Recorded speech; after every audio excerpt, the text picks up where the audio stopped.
Good morning children. तो आज हम एक्सरसाइज 9B में क्वेश्चन 5 और 6 करने जा रहे हैं।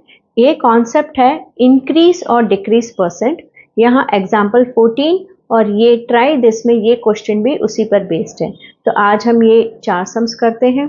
देखिए बच्चों, ये टॉपिक का नाम है इंक्रीज और डिक्रीज परसेंट।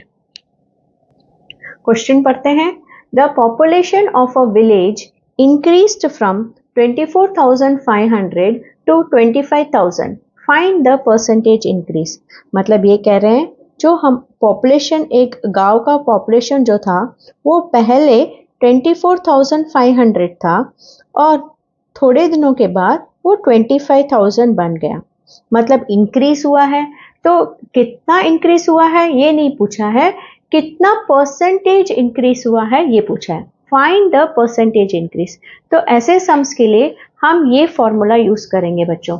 अब देखिए ये क्या है, percentage increase is equal to increase in amount by original amount into 100%। अब बच्चों देखिए, इंक्रीज्ड अमाउंट मतलब कितना अमाउंट इंक्रीज हुआ है, कितना पॉपुलेशन इंक्रीज हुआ है, ये फाइंड आउट करने के लिए हमें 25,000 को 24,500 से सब्ट्रैक्ट करना होगा। तो हमें इन दोनों का डिफरेंस मालूम हो जाएगा कि कितना इंक्रीज हुआ है। तो जो डिफरेंस होता है ओल्ड और न्यू में, उसका डिफरेंस ही हम ऊपर लिखेंगे। ठीक है, सो ये कह सकते हैं इंक्रीज्ड अमाउंट मतलब जो डिफरेंस है वही हम ऊपर लिखेंगे। और नीचे क्या लिखेंगे बच्चों, ओरिजिनल अमाउंट मतलब पहले क्या था, पहले इतना था पॉपुलेशन, तो पहले जो ओरिजिनल था उसे नीचे लिखेंगे। फिर इनटू की जगह इनटू, फिर 100 की जगह 100। अब देखिए ऊपर 2 जीरो और नीचे 2 जीरो कैंसिल हो गए। अब मल्टीप्लाई करेंगे 5 इंटू 100। अभी 5 और 245 दोनों 5 टेबल्स में जाएंगे बच्चों। तो 5 कितनी बार जाता है 245 में, डिवाइड करके देखते हैं। 5 4 जार 20, 4 रिमेनिंग, 5 को नीचे लाए, 5 9 जार 45। तो 5 49 टाइम्स जाता है। 5 1 जार 5 और 5 245 टेबल्स में 49 टाइम्स जाता है। अब 1 इंटू 100 100 और नीचे डिनोमिनेटर में है 49। तो ये है हमारा आंसर। अब इसे और सॉल्व करने के लिए हम लॉन्ग डिवीजन कर सकते हैं, क्योंकि ये दोनों ही कॉमन फैक्टर इन दोनों में कोई नहीं है। ये एक ऑड नंबर है और ये एक इवन नंबर है, तो इसलिए इधर ही स्टॉप करना होगा। तो चलो लॉन्ग डिवीजन करते हैं। 49 100 टाइम्स 100 में कितनी बार जाता है, 49 इंटू 2 कितना हुआ, 2 9 जार 18, 2 4 जार 8 प्लस 1 98। तो 2 रिमाइंडर, तो इससे ज़्यादा डिवीजन हो नहीं सकता, रिमाइंडर 0 आने ही नहीं वाला। तो हम इसे मिक्स फ्रैक्शन में लिखेंगे 2 2 by 49। So 2 2 by 49% is our answer. अब 6th सम को देखिए बच्चों। The price of a house decreased from 15 lakh to 12 lakh. मतलब जो घर की कीमत है इट हैज कम डाउन। पहले 15 लाख था, अब 12 लाख हो चुका है। So find the percentage decrease. अब बच्चों पहले जहां इंक्रीज था वहां डिक्रीज आ गया है, तो ये फॉर्मूला यूज करेंगे, percentage decrease is equal to decrease in amount by original amount into 100। तो बच्चों देखिए परसेंटेज डिक्रीज के लिए तो यही हमें फाइंड आउट करने को कहा है, तो हम ये लिख लेंगे percentage decrease is equal to decrease in amount. क्या होता है बच्चों, डिफरेंस है ना, मैंने कहा था ऊपर इंक्रीज हो या डिक्रीज हो तो डिफरेंस से ही हमें न्यूमरेटर पता चलेगा। तो 15 लाख में से 12 लाख जो बड़ा नंबर है उससे सब्ट्रैक्ट करना है। तो इससे क्या मिलता है हमें आंसर, 3 लाख। तो 3 लाख ही डिफरेंस इन अमाउंट है, तो हम 3 लाख ऊपर लिखेंगे।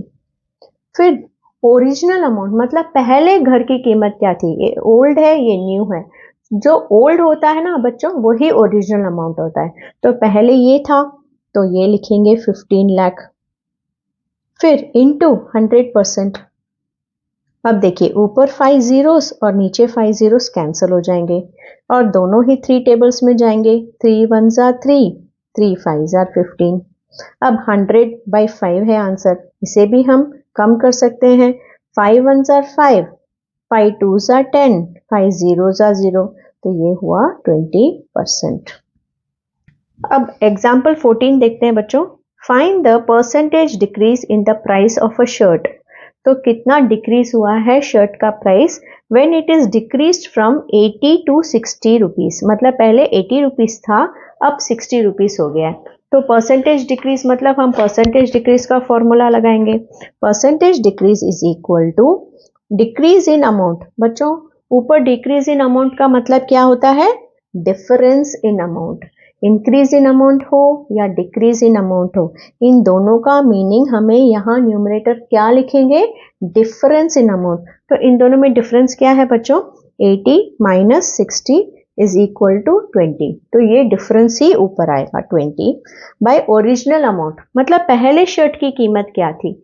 80, फिर इनटू 100%। अब ऊपर एक जीरो नीचे एक जीरो गया, 2 1s are 2, 2 4s are 8 गया। तो आंसर क्या आया? 1 इंटू 100, 100/4। और हमें पता है 4 इंटू 25 इज इक्वल टू 100, हमने बाय हार्ट कर लिया था फर्स्ट क्लास से। तो 4 1s are 4 25 times, so answer है 25%। ठीक है, ये आंसर इन्होंने इधर लिखा है। अब बच्चों ट्राई दिस में ये सेम सम कॉन्सेप्ट पे सम है। If price of a car increased from, मतलब कार की प्राइस इंक्रीज हो चुकी है फ्रॉम 5 लाख टू 7 लाख। सो 5 लाख से पहले 5 लाख था, अब 7 लाख हो चुका है। तो फाइंड द परसेंटेज इंक्रीज। तो हम क्या करेंगे? वही फॉर्मूला यूज करेंगे। परसेंटेज इंक्रीज के लिए भी वही फॉर्मूला है। Percentage increase is equal to, अब यहाँ increase in amount, increase in amount मतलब क्या बच्चों? डिफरेंस क्या है दोनों में?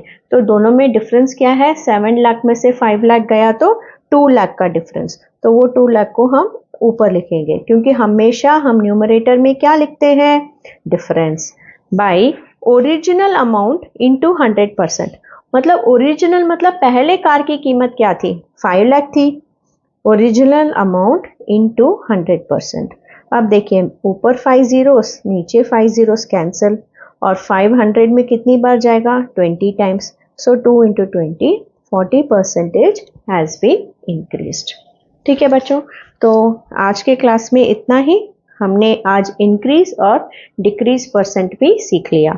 अब नेक्स्ट क्लास से हम एप्लीकेशन बेस्ड क्वेश्चंस देखेंगे from basic concept. Bye.